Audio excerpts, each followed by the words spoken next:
Started Freedom Lifted in 2011 as what I called at that point a civil rights tour company, right? And so it was just a moniker to be the name of the civil rights journeys that we were taking to Alabama and to Mississippi and to Memphis primarily. We went to North Carolina. We even did a tour out in the Bay Area at one point. We did some Underground Railroad tours early on as well. So it was much broader when we're thinking about it. The words, the name Freedom Lifted, I was thinking about stories of freedom and stories of work for freedom, right? For oppressed peoples being lifted out of the that books, if they made it into books, sometimes lifted out of obscurity, really, and Yeah. lifted up, right? And so that was the whole idea, is that I wanted the stories of resistance to be lifted up and highlighted and featured and really a part of people's understanding of this country. I was very, very interested early on, especially in trying to travel to other parts of the world. And I think that's what I was doing. I did a lot of that anyway, just as an individual, always interested in sites of resistance globally. And so I wanted to be part of an ecosystem of folks who were telling their local histories of resistance around the world. But I was really focused on this country. And as time went on, very early on, I got more and more focused to stories of Black resistance and stories of Black resistance in the South, because that's what I was closest to. And it felt to focus my work as now what I'm considering myself an entrepreneur, business owner, whatever, the more focused we are, right? The more the more effective I think we are, and I learned that pretty quickly in giving the tours too, is like, let me just stick to Alabama, Memphis, and Mississippi because I can do them all the time. So the ones that I was doing, I wanted to do kind of the same routes again and again so we could get, really good at it. So that's I started in 2011. I was working at the Chicago Freedom School at the time. What really inspired me is in 2011 was the 50th anniversary of the Freedom Rides, the 1961 Freedom Rides. And so several young people who we were working with at the Chicago Freedom School and another staff person and I went down to Atlanta and hopped on a bus with one of the Freedom Riders, Dr. Bernard Lafayette. And we went from Atlanta through Birmingham over to Mississippi, back down through Montgomery, back over to Atlanta in like 5 days. It was so fast. But they were just like laying the history on, talking on the bus. We were meeting other elders. We were visiting sites of resistance, right? And a few museums. But what was so special to me about that time was just actually being with the young organizers from Chicago, experiencing, learning this history while on the Mhm. road, right? And I love Charles and the other folks who were leading that tour. However, being from Alabama, I was like, we need to have food prepared by people from down here because we were eating like an IHOP and Subway and all this. And I was like, we should be having like soul food Yeah. and we should be having, being as much as possible supporting the local economies, of Black people in the South. And I had brought a few books with me just randomly that I wanted to have with me. And the young people were like, let me see that book, Mia, let me let me see what you Yeah. brought. And I would point out to them, like, you are listening to this person who is featured on this page of this book right now, when we meet elders. And so they loved having that. So I thought, oh, it'd be cool to have like a mobile library, right? So by the end of that trip, I said, I'm gonna just start. I would like to start leading these tours myself. I think I can do it. And I started just like typing up the initial plans of it because I was like, wow, it shouldn't have to be a commemoration of something or an anniversary of anything for people to have this experience. And I really wanted it to be affordable. I wanted it to be intergenerational and I wanted to be centering Black resistance for sure and not just Black achievement. You know what I mean? And I wanted it to be really respectful and supportive of Black people living in the South. That was my intention in the beginning. I took a couple of years. We did some Underground Railroad tours, which ended up being shorter, and they were from Chicago, which is where I was living at the time. So from Chicago to Indiana to Cincinnati to visit the Underground Railroad Museum there, Underground Railroad Freedom Museum, I believe it's called. And then we stopped at a couple of houses that were Underground Railroad sites on the way there and on the way back. Those were the first tours I took. And they were just a couple of days. It was just a test, just to try to it was important for clear about the history, obviously, but they were shorter. They weren't like these longer tours I ended up doing later. My first tour was not like a week-long tour. It was just 2 days. And so we did a couple of those, and a lot of close friends signed up for those tours and went on them with me, It's important to me, and I'm so grateful for that today. And then in 2013 was when I took my first long tour throughout the South. And that was a group of teachers from Virginia. I took a long tour, and I met them in Virginia, and we got on a bus and we went throughout the South.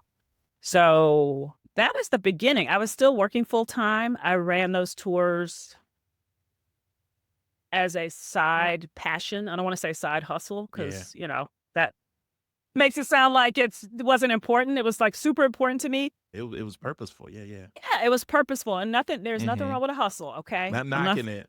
And However, I'm not knocking it, but that's not what this work. I didn't even realize that money, could be made on this. In fact, I'm pretty sure I lost a lot of money in the beginning because I wasn't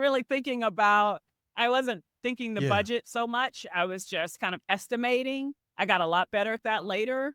But part of it, too, is I wanted to make sure I brought people along with me to be like assistant guides to support me. And then I always, of course, paid any of the speakers that we had, any of the local guides and elders that we had who spoke on the tour. So I was very much like charging people based on how much it would cost to cover lodging and travel and all that, but also to make sure that we were compensating people really well for their time shared with us. So in the beginning, I wasn't thinking about money at all because I had full-time job. I was just, I don't even know where we landed with money in the beginning. And then, but I do remember at one point that I said there was like money left over or something in the account that I'd set up for Freedom Lifted. And I was like, what am I supposed to do with that? And Uncle Sam was like, you're supposed to pay me.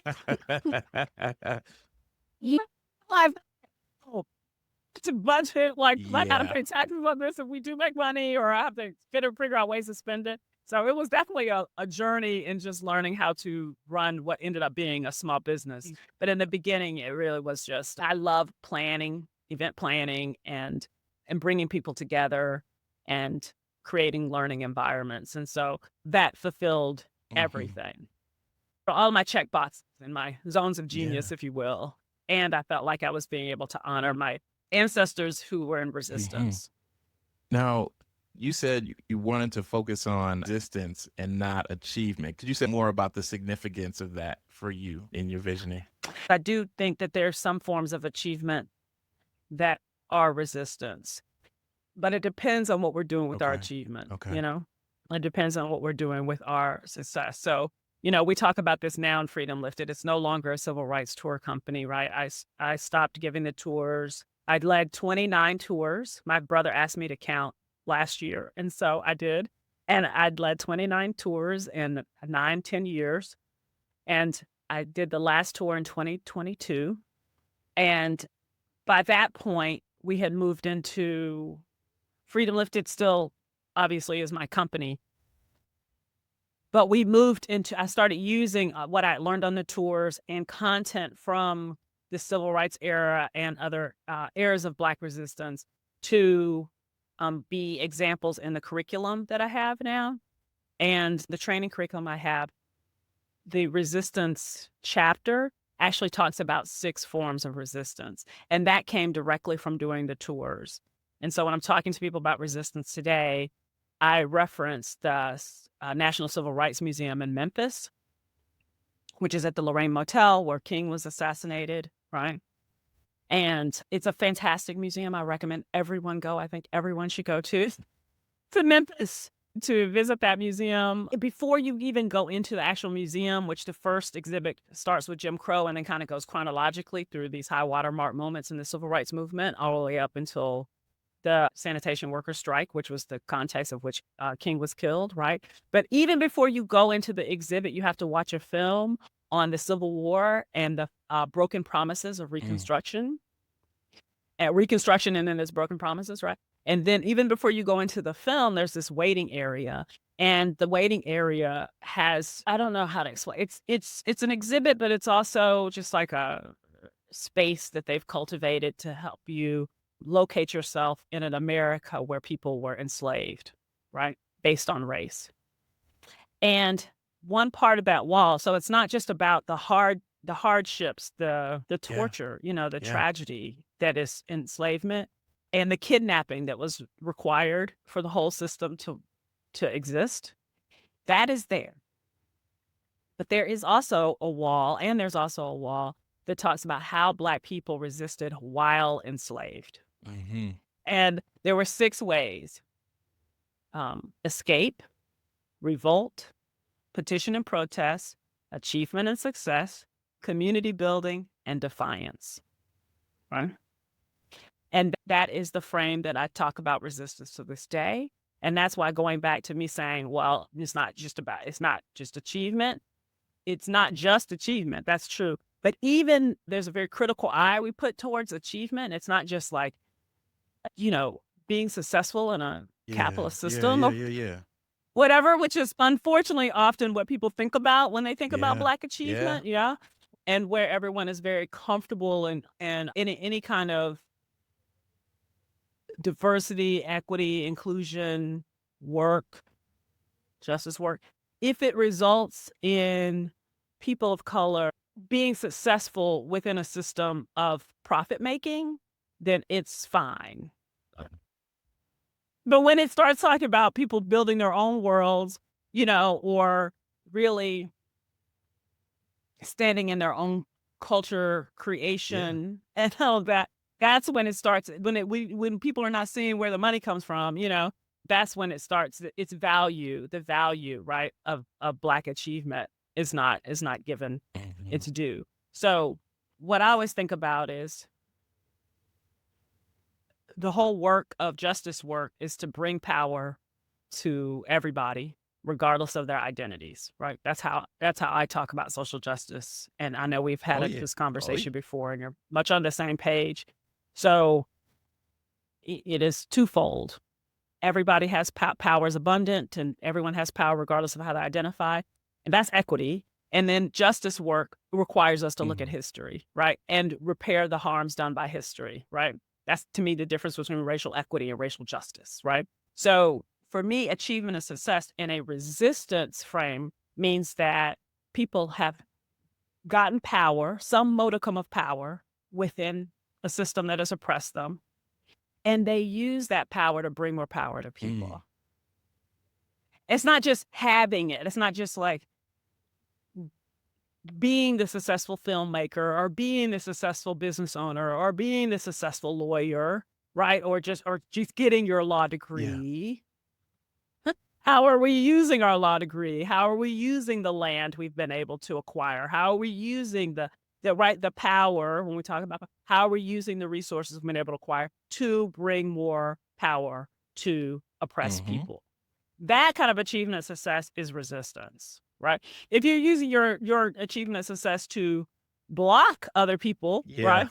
You going through Ooh, the door and and close it closing behind it you. behind you, Yeah. that is not That's right. resistance, you know, at all. It That's is right. oppression. It's internalized oppression. It's externalized oppression even, right? Regardless of how you identify. So that that is, yes, sir, my very long response to the it wasn't just achievement and success. What I did want people to know, an example we use in my course is, for example, when people marched from Selma to Montgomery, right, over 5 days in March 1965, right, after 3 attempts, 2 other attempts. One, of course, met with white police violence on Bloody Sunday. The second attempt being one where everyone knelt because they knew that violence was imminent and they didn't want to put people in that situation again. The third time, when they actually had the permission to do the march, it took 5 days, 4 nights. Where did Black people spend the night? Mhm. Black owned farms. Black owned farms. Who else was going to let them use their Mhm. land? Right. And so that's what I look at as like the Black owned farms, right? Farmers, landowners. that put their land on the line to support this campaign that's part of a larger movement, right, to end racial oppression. That to me, that kind of achievement success is what we are talking about. And they did. I was just No, gonna go say, and ahead. Go that ahead. connects it because when you Sorry. said earlier, what do you do with that achievement? The storytelling you shared just now connects those dots. Yeah, it's a difference. Are you acquiring these things, this education, this land, these resources, and you're gonna close the door behind you, or go into exceptionalism? Look what I did. Why can't y'all do it? Or are you gonna use your power, as you said, to give power to more people? I so Right. appreciated that Right. storytelling. Yeah, yeah, yeah, yeah, yeah. Hmm. Yeah.